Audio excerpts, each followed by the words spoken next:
जय श्री कृष्णा। राधे राधे। जिन भक्तों ने कल एकादशी का व्रत किया है वे आज एकादशी व्रत का पारण कर रहे हैं।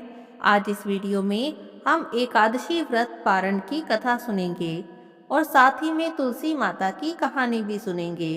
बोलिए विष्णु भगवान की जय हो, तुलसी माता की जय हो। बहुत समय पहले की बात है। इस पृथ्वी पर राजा अम्बरीश का शासन था। राजा अम्बरीश भगवान श्री हरि के परम भक्त थे।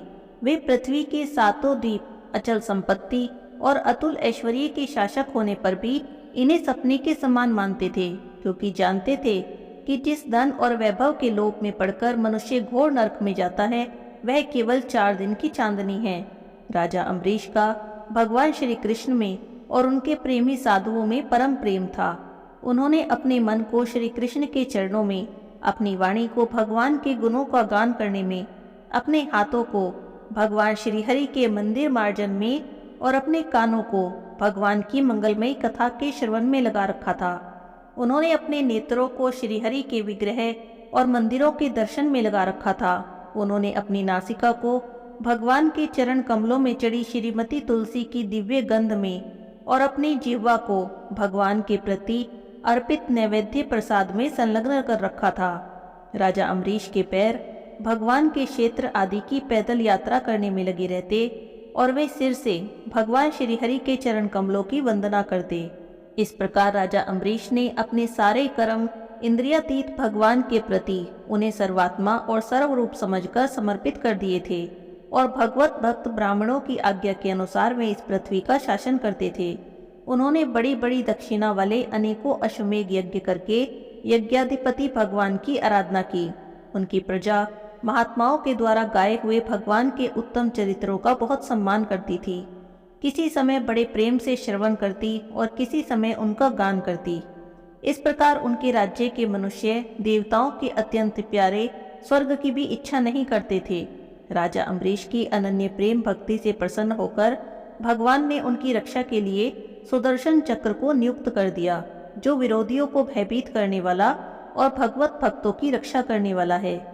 एक समय की बात है। राजा अम्बरीश ने अपनी पत्नी के साथ भगवान श्री कृष्ण की आराधना करने के लिए 1 वर्ष तक द्वादशी प्रधान एकादशी व्रत का नियम ग्रहण किया।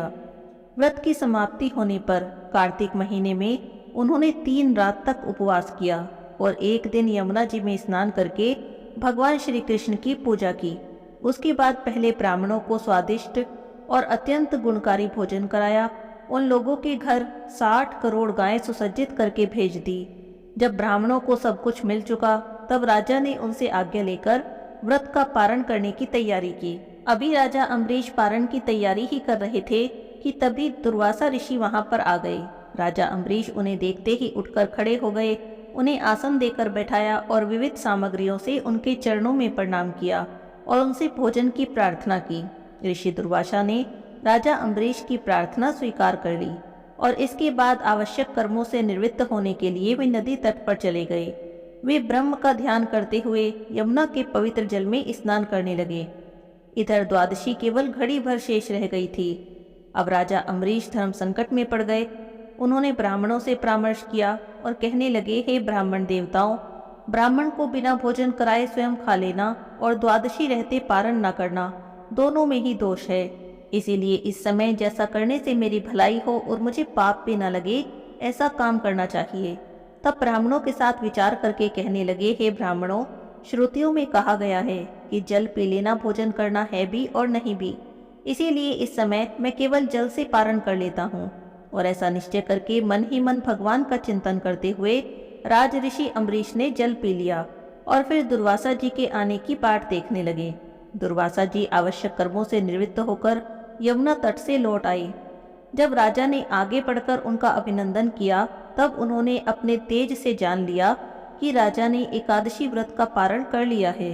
उस समय दुर्वासा जी बहुत भूखे थे, क्रोध से थर थर कांपने लगे। तब उन्होंने हाथ जोड़कर खड़े हुए राजा अम्बरीश को डांटकर कहा, अहो देखो तो सही, यह कितना क्रूर शासक है। धन के मद में मतवाला हो रहा है। भगवान की भक्ति तो इसे छू भी नहीं गई। यह अपने को बड़ा समर्थ मानता है। आज इसने धर्म का उल्लंघन करके बड़ा ही पाप किया है। मैं इसका अतिथि होकर आया हूँ, फिर भी इसने मुझे बिना भोजन कराए ही खाना खा लिया। अच्छा देख, मैं तुझे अभी इसका फल चखाता हूँ। और ऐसा कहकर वे क्रोध से जलने लगे। तब उन्होंने अपनी एक जटा उखाड़ी और उससे राजा अम्बरीश को मार डालने के लिए एक कृत्या यानी राक्षसी को उत्पन्न किया। वह आग के समान जलती हुई कृत्या हाथों में तलवार लेकर राजा अम्बरीश पर टूट पड़ी। परम पुरुष परमात्मा ने अपने भक्त की रक्षा के लिए पहले से ही सुदर्शन चक्र को नियुक्त कर रखा था। जैसे आग क्रोध से गुर्राते हुए सांप को भस्म कर देती है, वैसे ही सुदर्शन चक्र ने दुर्वासा जी की कृत्या को जलाकर ढेर कर दिया। जब दुर्वासा जी ने देखा कि मेरी बनाई हुई कृत्या तो जल गई और अब सुदर्शन चक्र मेरी ओर आ रहा है, तो वे भयभीत हो गए और अपने प्राण बचाने के लिए वहां से भागने लगे। जैसे ऊंची ऊंची लपटों वाला दावानल सांप के पीछे दौड़ता है, वैसे ही भगवान का चक्र तो मेरे पीछे ही लग गया है। तब दुर्वासा जी सभी दिशाओं में आकाश, पाताल, अतल वितल आदि नीचे के लोक, समुद्र, लोकपाल और उनके द्वारा सुरक्षित लोकों में गए, यहाँ तक कि स्वर्ग में गए। परंतु जहाँ जहाँ वे जाते वहाँ वहाँ सुदर्शन चक्र उनके पीछे आ जाता। तब उन्हें कोई भी रक्षक न मिला तो वे डर गए और अपने प्राण बचाने के लिए ब्रह्मा जी के पास गए और उनकी शरण में जाकर बोले, हे ब्रह्मा जी, आप तो स्वयंभू हैं, भगवान के इस चक्र से मेरी रक्षा करें। तब ब्रह्मा जी कहने लगे, दुर्वासा जी, मैं, शंकर जी, दक्ष, भृगु आदि प्रजापति, भूतेश्वर आदि जिन सबके बनाए नियमों में बंधे हैं और जिनकी आज्ञा शिरोधार्य करके हम संसार का हित करते हैं, उन भक्त के द्रोही को बचाने में हम समर्थ नहीं। तब ब्रह्मा जी ने इस प्रकार कहकर दुर्वासा जी को निराश कर दिया। तब दुर्वासा जी भगवान शंकर की शरण में गए। तब शंकर जी कहने लगे, दुर्वासा जी, जिनसे पैदा हुए अनेकों ब्रह्मांड में हमारे जैसे हजारों चक्कर काटते हैं, यह चक्र उन्हीं विश्वेश्वर का शस्त्र है और यह हम लोगों के लिए असह्य है। तुम उन्हीं की शरण में जाओ, अब वे ही भगवान तुम्हारा मंगल करेंगे। निराश होकर दुर्वासा जी श्री हरि भगवान के परमधाम वैकुंठ की तरफ भागे। दुर्वासा जी भगवान के चक्र की आग से जल रहे थे, भगवान के चरणों में गिर गए और कहने लगे, हे प्रभु, हे अच्युत, हे अनंत, आप संतों के एकमात्र इच्छित हैं। हे प्रभु, संपूर्ण जगत के जीवन दाता हैं, मैं अपराधी हूँ, आप मेरी रक्षा करें। आपका परम प्रभाव न जानने के कारण ही मैंने आपके प्यारे भक्त का अपराध किया है। हे प्रभु, आप मुझे बचाएं। तब श्री भगवान कहने लगे, दुर्वासा जी, मैं तो अपने भक्तों के अधीन हूँ, मुझे तो तनिक भी स्वतंत्रता नहीं। मेरा जो भक्त स्त्री, पुत्र, ग्रह, गुरुजन, प्राण, धन, इहलोक और परलोक सबको छोड़कर केवल मेरी शरण में आ गए हैं, उन्हें छोड़ने का संकल्प तो मैं कर ही नहीं सकता।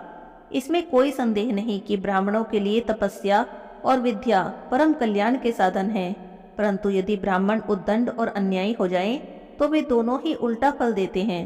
दुर्वासा जी सुनिए, मैं आपसे एक उपाय बताता हूँ, जिसका अनिष्ट करने से आपको इस विपत्ति में आना पड़ा। आप उसी की शरण में जाइए, उसी से क्षमा मांगिए, तभी आपको शांति मिलेगी। सुदर्शन चक्र की ज्वाला से जलते हुए दुर्वासा जी लौटकर राजा अम्बरीश के पास आए और उन्होंने बहुत दुखी होकर राजा के पैर पकड़ लिए। दुर्वासा जी की यह चेष्टा देखकर और उनके चरण पकड़ने से लज्जित होकर राजा अम्बरीश भगवान के चक्र की स्तुति करने लगे। राजा अम्बरीश ने कहा, हे प्रभु सुदर्शन, आप अग्नि स्वरूप हैं, भगवान के प्यारे हैं। हे हजार दांत वाले चक्रदेव, मैं आपको नमस्कार करता हूँ। समस्त अस्त्रों शस्त्रों को नष्ट कर देने वाले और पृथ्वी के रक्षक, आप इन ब्राह्मण की रक्षा करें। आप कृपा करके हमारे कुल के भाग्योदय के लिए दुर्वासा जी का कल्याण करें। हमारे ऊपर यह आपका महान अनुग्रह होगा। यदि मैंने कुछ भी दान किया है, कोई भी यज्ञ किया है और अपने धर्म का पालन किया है, यदि हमारे वंश के लोग ब्राह्मणों को अपना आराध्य देव समझते हैं, तो दुर्वासा जी की जलन मिट जाए। भगवान समस्त गुणों के एकमात्र आश्रय स्थल हैं। यदि मैंने समस्त प्राणियों के आत्मा के रूप में उन्हें ही देखा है, तो वे मुझ पर प्रसन्न हो और दुर्वासा जी के हृदय की सारी जलन मिट जाए। जब राजा अम्बरीश ने दुर्वासा जी को सब ओर से जलाने वाले भगवान के सुदर्शन चक्र की इस प्रकार स्तुति की, तब उनकी प्रार्थना से वह चक्र शांत हो गया। जब दुर्वासा ऋषि चक्र की आग से मुक्त हो गए और उनका चित्त स्वस्थ हो गया, तब वे राजा अम्बरीश को अनेकानेक उत्तम आशीर्वाद देते हुए उनकी प्रशंसा करने लगे। दुर्वासा जी ने कहा, धन्य है आज मैंने भगवान के प्रेमी भक्तों के महत्व को देखा। हे राजन, मैंने आपका अपराध किया, फिर भी आप मेरे लिए मंगल कामना कर रहे हैं। हे राजा अम्बरीश, आपका हृदय करुणा से भरा है। आपने मेरे अपराध को भुलाकर मेरी रक्षा की है। जब से दुर्वासा जी चक्र से जीवन रक्षा के लिए भाग रहे थे, तब से राजा अम्बरीश ने भोजन नहीं किया था, क्योंकि वे तो दुर्वासा जी के लौटने की राह देख रहे थे। अब उन्होंने दुर्वासा जी के चरण पकड़ लिए और उनसे प्रसन्न रहकर विधि पूर्वक भोजन करने की विनती की। तब दुर्वासा जी ने बहुत ही संतुष्ट होकर वहां पर भोजन किया और राजा अम्बरीश के गुणों की प्रशंसा की। उसके बाद उनसे अनुमति लेकर वे वहां से प्रस्थान कर गए। जब सुदर्शन चक्र से भयभीत होकर दुर्वासा जी भाग रहे थे, तब से उनके लौटने तक 1 वर्ष का समय बीत गया। इतने दिनों तक राजा अम्बरीश उनके दर्शन की आकांक्षा से केवल जल पीकर रहे। दुर्वासा जी के जाने के बाद उनके भोजन से बचे हुए अत्यंत पवित्र अन्न को राजा ने सपरिवार ग्रहण किया। कुछ वर्ष बीत जाने पर राजा अम्बरीश ने अपने ही समान भक्त पुत्रों को अपने राज्य का भार दिया और स्वयं वन में चले गए। वन में जाकर राजा अम्बरीश भगवान की स्तुति करते, भगवान की तपस्या करते। बड़ी धीरता के साथ भगवान में अपना मन लगाकर वे इस संसार से मुक्त हो गए। बोलिए विष्णु भगवान की जय हो। बहुत समय पहले की बात है। किसी गांव में एक ब्राह्मण अपने परिवार के साथ रहते थे। ब्राह्मण की पत्नी और उनके 2 बच्चे थे। ब्राह्मण भगवान विष्णु के, माता लक्ष्मी की और तुलसी माता के परम भक्त थे। हर रोज भगवान के मंदिर में जाते, पूजा पाठ करते, तुलसी माता की सेवा करते, हर एकादशी को व्रत रखते और इस तरह से पूजा पाठ करते हुए ब्राह्मण देव अपना जीवन बिता रहे थे। ब्राह्मण देव पूजा पाठ के अलावा कुछ नहीं जानते थे, इसीलिए भिक्षा मांगकर अपने परिवार का गुजारा करते थे और भिक्षा में भी केवल उतना ही अन्न लेकर आते थे जिससे उनके परिवार का एक समय का पेट भर जाए। और इस बात से उनकी पत्नी बहुत दुखी थी। वो रोज ब्राह्मण देव से कहती, जब आप भिक्षा मांगने जाते ही हैं तो थोड़ा अधिक धन भी तो मांग सकते हैं, थोड़ा अधिक अन्न भी तो ला सकते हैं। आप केवल उतना ही क्यों लेकर आते हैं जिससे एक दिन का गुजारा हो जाए? अगर हम कुछ बचा कर रख लेंगे तो उससे कोई परेशानी थोड़े ही हो जाएगी। लेकिन ब्राह्मण देव कहते कि अरे भगवान, लालच करना अच्छी बात नहीं है। भगवान पर भरोसा रखो। भगवान हमें रोज का पेट भरने के लिए अन्न धन देते हैं ना, तो हमें जोड़कर क्यों रखना है? लेकिन ब्राह्मण की पत्नी इस बात से बिल्कुल भी खुश नहीं होती और कहती, रहने दीजिए, अपने ये प्रवचन किसी और को सुनाइएगा। घर में प्रवचन देने से कुछ काम नहीं होता। घर चलाने के लिए पैसे की आवश्यकता होती है। देखो तो जरा, हमारे बच्चे हैं, एक एक चीज के लिए तरसते हैं, एक एक पैसे के लिए तरसते हैं। उनका भी तो मन करता होगा कुछ अच्छा खाने का, अच्छा पहनने का। लेकिन आप ये सब बातें समझते ही नहीं। ब्राह्मण देव पत्नी की बातें सुनकर थोड़ा दुखी हो जाते। कभी कभी तो ऐसा होता कि कई कई दिन तक ब्राह्मण देव के घर में लड़ाइयाँ होती रहती और ब्राह्मण देव इस बात से बहुत दुखी हो जाते। तुलसी माता के पास जाकर बैठ जाते और तुलसी माता से अपना सारा दुख कहने लगते। देख रही हो ना तुलसी माता, पता नहीं मेरी पत्नी को क्या हो गया है। उसके मन में इतना लालच क्यों है? धन जोड़कर क्यों रखना चाहती है, जबकि हमारे रोज के गुजारे के लिए भगवान की कृपा से हमें अन्न और धन दोनों ही मिल जाते हैं। तुलसी माता ब्राह्मण देव की श्रद्धा, भक्ति और उनका बिना लालच वाला हृदय देखकर बहुत प्रसन्न होती। एक दिन की बात है, ब्राह्मण की पत्नी को किसी ने बताया कि हमारे राजा बड़े दान धर्म करने वाले हैं और उन्होंने प्रण कर रखा है कि रोज किसी भिक्षार्थी को उसका मुंह मांगा दान देंगे तभी भोजन करेंगे। और ये बात सुनकर तो ब्राह्मण देव की पत्नी बहुत खुश हो जाती है और घर आकर अपने पति से कहती है, देखिए जी, मुझे पता लगा है कि हमारे राजा बड़े दान पुण्य करने वाले हैं। उनसे जो भी कुछ मांगो राजा उन्हें दे देते हैं, मुंह मांगी भिक्षा देते हैं और तभी भोजन करते हैं। अगर आप उनके पास चले जाओ तो आपको भी मुंह मांगी भिक्षा मिलेगी और राजा का प्रण भी पूरा हो जाएगा, हमारी गरीबी भी दूर हो जाएगी। ब्राह्मण देव ने अपनी पत्नी को समझाने का बहुत प्रयास किया। देखो भगवान, लालच अच्छी बात नहीं होती है, लालच से किसी का भला नहीं होता। तो ब्राह्मण देव की पत्नी कहने लगे कि मैं लालच नहीं कर रही हूँ, आपको तो रोज भिक्षा मांगने जाना ही है। इस द्वार न गए उस द्वार चले गए, इससे क्या फर्क पड़ जाएगा? मेरी बात मानिए, आप कल जब भिक्षा मांगने जाएंगे तो आप राजा के द्वार पर जाइए, वहां से आपको अधिक और मुंह मांगा धन प्राप्त होगा। ब्राह्मण देव ने सोचा तो उन्हें भी पत्नी की बात सही लगी। कह तो पत्नी सही रही है, मुझे तो भिक्षा मांगने जाना ही है। इस द्वार न गए उस द्वार चले गए, और इस कारण से यदि पत्नी की इच्छा भी पूरी हो जाती है तो मेरे घर में कलह कलेश भी नहीं होगा। चलो ठीक है, मैं कल राजा के यहाँ ही भिक्षा मांगने जाऊंगा। और ये बात ब्राह्मण देव ने अपनी पत्नी से कह दी।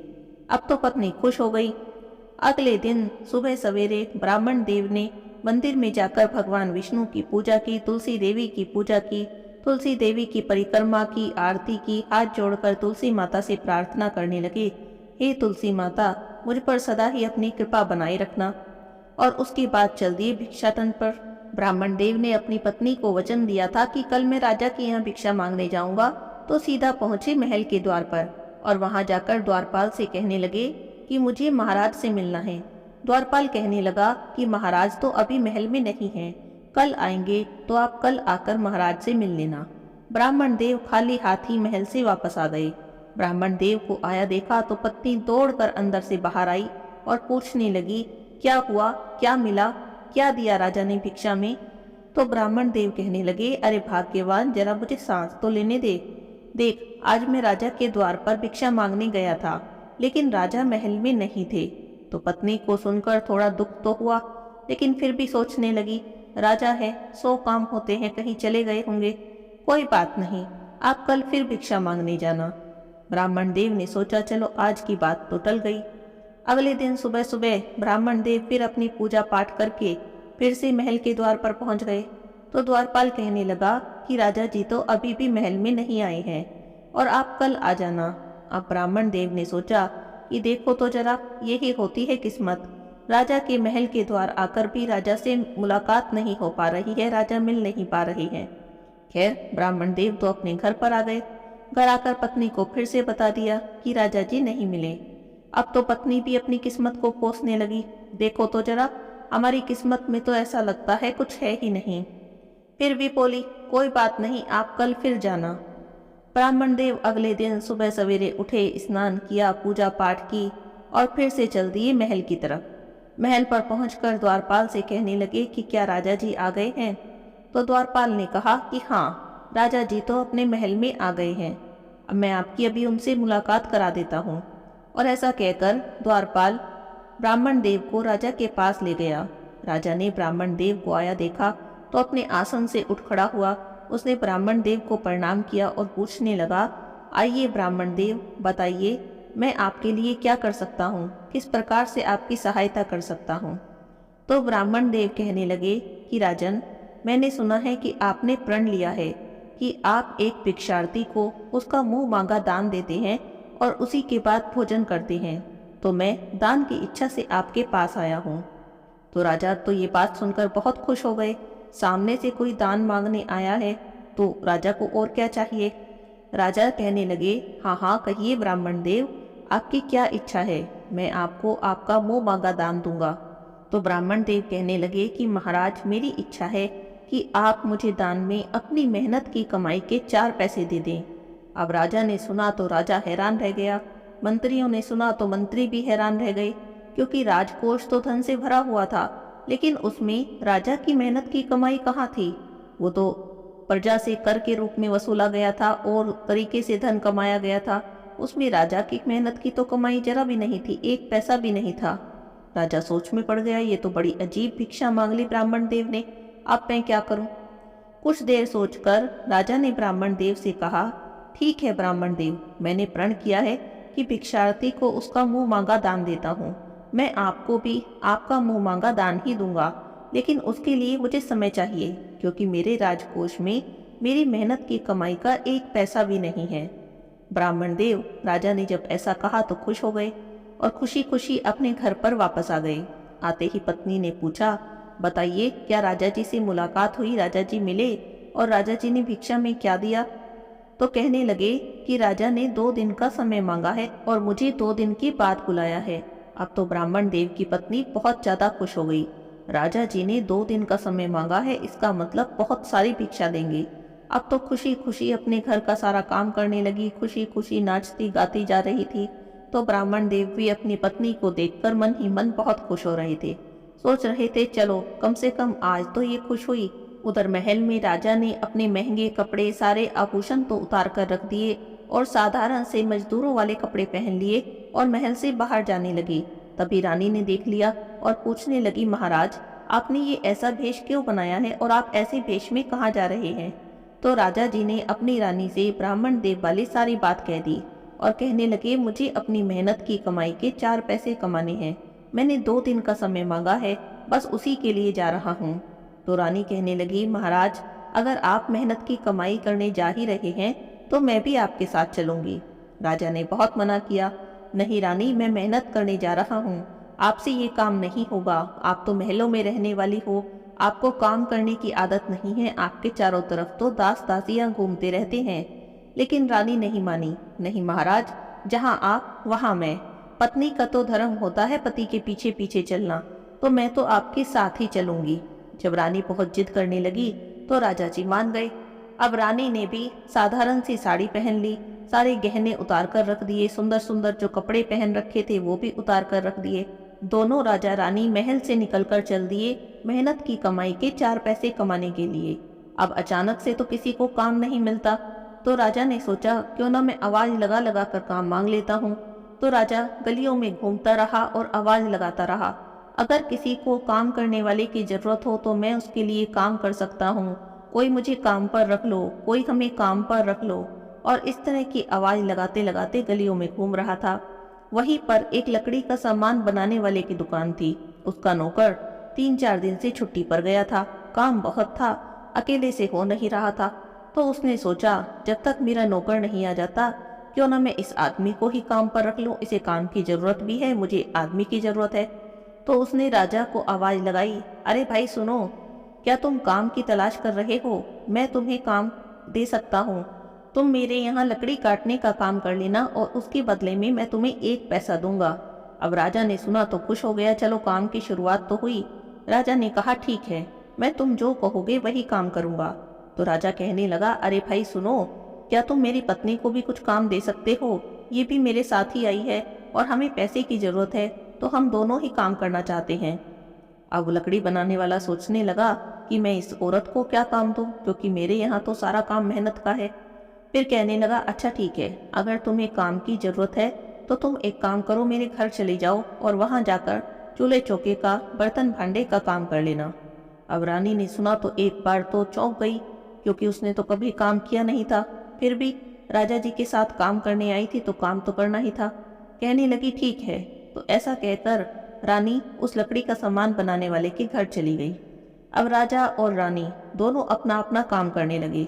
दोनों को काम करने में बहुत परेशानी हो रही थी, क्योंकि राजा रानी थे, उनके चारों तरफ नौकर चाकर घूमते थे, दास दासियां घूमते थे। उन्होंने तो कभी एक गिलास भी उठाकर इधर से उधर नहीं रखा और आज दोनों मेहनत का काम कर रहे थे। तो करते करते राजा लकड़ियां काटता, कहीं कहीं पर उसका हाथ कट जाता, कहीं कहीं जब हथौड़ा मारता तो उसके हाथ पे लग जाता। इस तरह राजा कई जगह से घायल भी हो गया, लेकिन फिर भी मेहनत करता रहा। और इसी तरह रानी को भी काम करने में बहुत परेशानी हो रही थी। उसने तो कभी चूल्हे चौके को हाथ भी नहीं लगाया था। उसके आगे तो तरह तरह के पकवान बने बनाए आते थे और कभी बर्तन भांडे तो उसने किए ही नहीं थे। फिर भी जैसे तैसे उसने पूछ पाछ के अपना काम कर ही दिया। लकड़ी का सामान बनाने वाले ने दोनों को शाम को 1-1 पैसा दिया। 1-1 पैसे की कमाई करके राजा रानी बहुत खुश हुए। उनके मन में बहुत संतोष हो रहा था। रात को अपने महल में आ गए। अगले दिन सुबह फिर चल दिए काम के लिए। फिर लकड़ी के सामान बनाने वाले के यहाँ गए। उसका नौकर तो आज भी नहीं आया था। उसने राजा रानी को आज भी अपने काम पर रख लिया और दोनों को शाम को काम करने के बाद 1-1 पैसे दिए। इस तरह राजा और रानी ने अपनी मेहनत की कमाई के 4 पैसे कमाए। उन 4 पैसों को लेकर राजा रानी अपने महल में आ जाते हैं। 2 दिन के बाद अपने वचन के अनुसार ब्राह्मण देव फिर से भिक्षा लेने आते हैं। तो राजा बड़े सम्मान के साथ वे 4 पैसे ब्राह्मण देव को दे देते हैं और कहते हैं, लीजिए ब्राह्मण देव, ये मेरी मेहनत की कमाई के 4 पैसे हैं। ब्राह्मण देव राजा की बहुत प्रशंसा करते हैं, क्योंकि देखते हैं कि राजा के हाथ जगह जगह से कटे हुए हैं, राजा के हाथों में छाले पड़े हुए हैं। तो ब्राह्मण देव भी समझ जाते हैं कि राजा ने सचमुच में मेहनत की ही कमाई की है। उन 4 पैसों को बड़े सम्मान के साथ लेकर ब्राह्मण देव अपने घर में आते हैं तो घर में पत्नी भागे भागे घर से बाहर आती है। कहती है, बताइए ब्राह्मण देव, भिक्षा में आपको आज क्या मिला?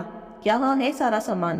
कहीं पीछे आ रहा है क्या बैलगाड़ी वगैरह में? क्योंकि उसे तो लगा था कि राजा है, बहुत सारा सामान दिया होगा, खूब सारे कट्टे भर भर के गेहूँ दिए होंगे, चावल दिए होंगे, बहुत सारा अन्न दिया होगा, तो कहीं बैलगाड़ी से आ रहा होगा। तो ब्राह्मण देव अपने झोले से 4 पैसे निकालते हैं और अपनी पत्नी के हाथ पर रखते हुए कहते हैं, लो भगवान, ये राजा की मेहनत की कमाई के 4 पैसे हैं जो मुझे दान में मिले हैं। 4 पैसे देखकर तो ब्राह्मण की पत्नी का माथा ठनक जाता है। ये क्या, राजा ने 4 पैसों का दान किया है? तो ब्राह्मण कहने लगे, नहीं, राजा ने 4 पैसों का दान नहीं किया, राजा ने अपनी मेहनत की कमाई के 4 पैसों का दान किया है। तो पत्नी कहती है, इससे मुझे क्या मतलब कि राजा की मेहनत की कमाई थी या नहीं थी? मुझे तो इस बात से मतलब है कि राजा ने दान क्या दिया है। ये 4 पैसों का दान, बिना मतलब ये लोग राजा की इतनी प्रशंसा करते हैं कि राजा इतना दान देते हैं, उतना दान देते हैं। ऐसा लगता है कि राजा के तो नाम बड़े और दर्शन छोटे। और ऐसा कहकर गुस्से में भुनभुनाती हुई उन 4 पैसों को वही तुलसी के गमले के अंदर फेंक देती है और अपने घर के अंदर चली जाती है गुस्से में बड़बड़ाती हुई। ब्राह्मण देव ने जब अपनी पत्नी का ऐसा व्यवहार देखा तो उन्हें बड़ा दुख होता है। जाकर तुलसी माता के पास बैठ जाते हैं। कहने लगते हैं, तुलसी माता, आप मेरी पत्नी से नाराज मत होना, उसने अभी अभी आपका अपमान किया है, लक्ष्मी देवी का अपमान किया है। ब्राह्मण देव उन 4 पैसों को समेटते हैं और तुलसी माता की जड़ के पास ही रख देते हैं। ब्राह्मण देव का मन बड़ा दुखी हो जाता है तो पूजा पाठ करने के बहाने मंदिर में जाकर बैठ जाते हैं। मंदिर में रहते हैं, भगवान के सत्संग में रहते हैं तो उनका मन लगा रहता है। घर की कलह कलेश भूल जाते हैं। तो उस दिन भी सत्संग में जाकर बैठ गए। उधर वे पैसे मिट्टी के गमले में रखे थे। तो धीरे धीरे धीरे धीरे समय बीतता रहा। 1 दिन, 2 दिन, 3 दिन बीत गए तो वो मिट्टी में ही ढक गए। ऐसा लगा जैसे मिट्टी में दबा दिए हों। धीरे धीरे ऐसे ही समय बीतता रहा। न किसी को 4 पैसों का कभी ध्यान आया, न ब्राह्मण देव को ध्यान आया, न ब्राह्मण देव की पत्नी को ध्यान आया। धीरे धीरे उन 4 पैसों को वे दोनों भूल गए। ब्राह्मण देव रोज पूजा करते, तुलसी देवी में जल चढ़ाते, परिक्रमा करते, कथा कहानी कहते। इसी तरह उनके दिन बीतते रहे। एक दिन की बात है, ब्राह्मण देव सुबह सवेरे उठकर नहा धोकर भगवान की पूजा करके जब तुलसी देवी में जल देने आए तो देखा क्या, पूरी तुलसी देवी का जो पौधा था वो सफेद सफेद बीजों से लदा हुआ था। ब्राह्मण देव देखकर बड़े हैरान रह गए, क्योंकि ऐसे बीज तो तुलसी के पौधे पर उनके कभी नहीं आए थे।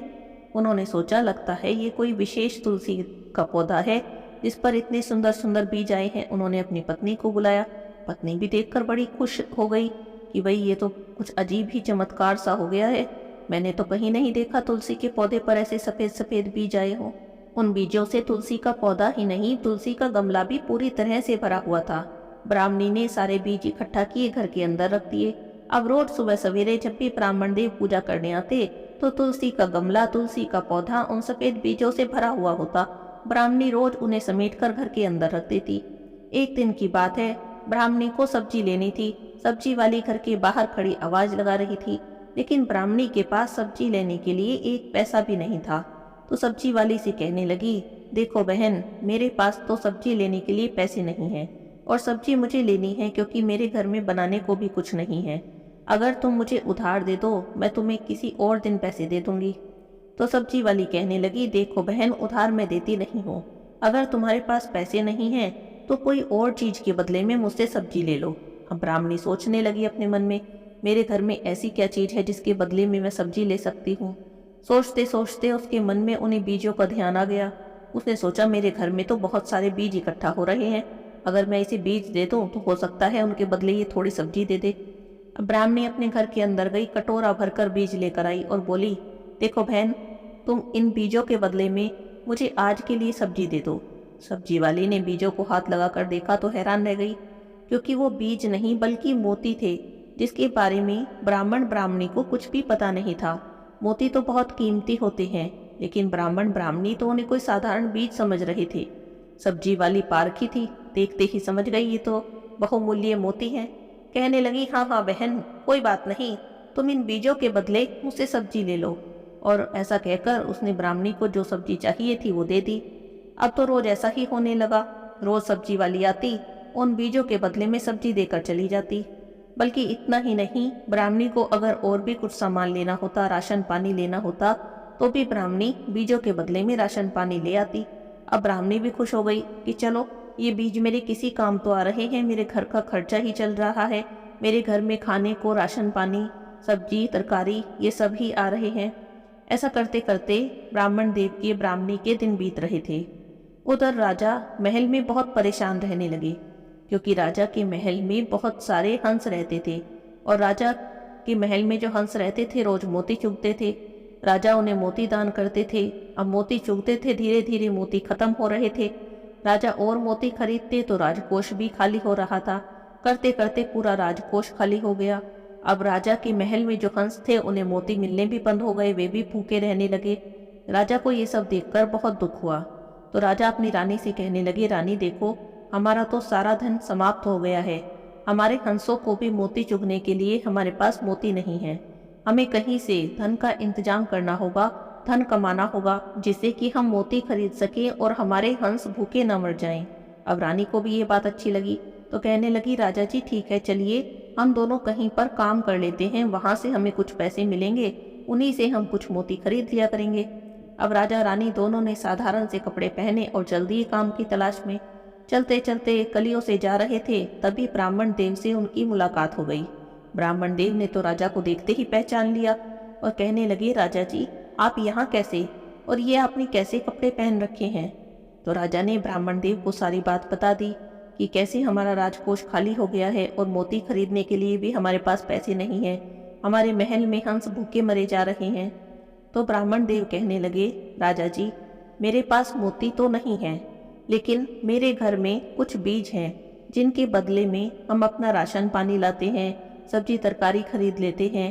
घर की जरूरत का कोई भी सामान हमें लेना हो तो उन बीजों के बदले में हम खरीद लेते हैं।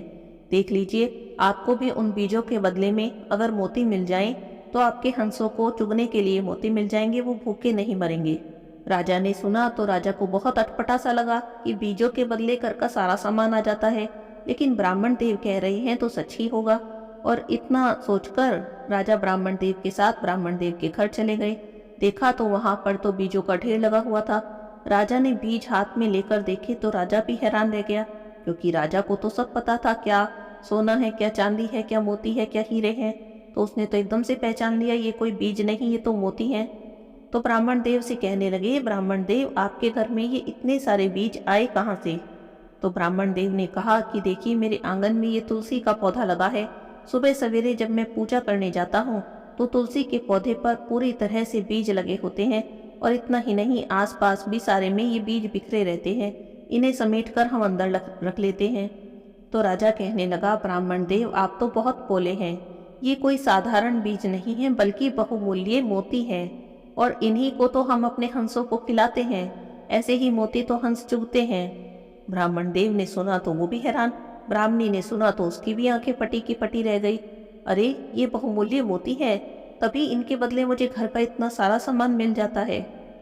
तो राजा ने कहा, लेकिन ब्राह्मण देव आपके तुलसी के पौधे पर ऐसे मोती लगते क्यों हैं। तो ब्राह्मण देव कहने लगे, राजा जी इसका कारण मैं नहीं जानता हूँ, मैं तो रोज तुलसी माता की पूजा करता हूँ, हो सकता है तुलसी माता ही खुश होकर मेरी गरीबी दूर करने के लिए मुझे ये मोती दे देती हो। इतने में ही रानी को तुलसी के जड़ के पास कुछ चमकती सी चीज दिखाई देती है। पास जाकर रानी थोड़ा मिट्टी हटाकर देखती है तो देखती क्या है कि वहां पर कुछ पैसे दबे हुए हैं। तो ब्राह्मण देव से पूछती है, ये आपने यहाँ पर पैसे क्यों दबा रखे हैं। अब तो ब्राह्मण देव को सारी बात याद आ जाती है, ये तो वही पैसे हैं जो राजा जी ने मुझे दान में दिए थे, मेरी पत्नी ने फेंक दिए थे और मैंने इन्हें यहाँ रख दिए थे, उसके बाद मैं इन्हें भूल गया। अब तो ब्राह्मण देव सारी बात समझ जाते हैं, ये राजा की मेहनत की कमाई के पैसे हैं, तुलसी देवी के पास रखे हैं, तो तुलसी देवी ने मुझ पर कृपा की और मेरे घर को मोतियों से भर दिया। ब्राह्मण देव इकट्ठा हुए सारे मोती राजा को दे देते हैं और कहते हैं कि ये मेरे किसी काम के नहीं, ये तो राजा महाराजाओं के काम की चीज है। राजा भी ब्राह्मण देव की सत्यनिष्ठा से, भक्ति से, श्रद्धा से प्रसन्न हो जाते हैं, उन्हें अपने महल में राजपुरोहित के पद पर नियुक्त कर लेते हैं। अब ब्राह्मण देव, उनकी पत्नी बहुत खुश हो जाते हैं और ब्राह्मण देव का जीवन बहुत अच्छे से चल जाता है। तुलसी माता की कृपा से ब्राह्मण देव के दिन बदल जाते हैं। राजा के यहाँ नौकरी लग जाती है, उनके घर में भी अन्न धन के भंडारे भर जाते हैं। हे तुलसी माता, जैसे आपने ब्राह्मण देव पर कृपा की, जैसे आपने राजा पर कृपा की, ऐसे ही कृपा सब पर बनाए रखना, सबकी मनोकामना पूरी करना, सबके घर में अन्न धन के भंडारे रखना। बोलिए तुलसी माता की जय हो, विष्णु भगवान की जय हो, लक्ष्मी माता की जय हो।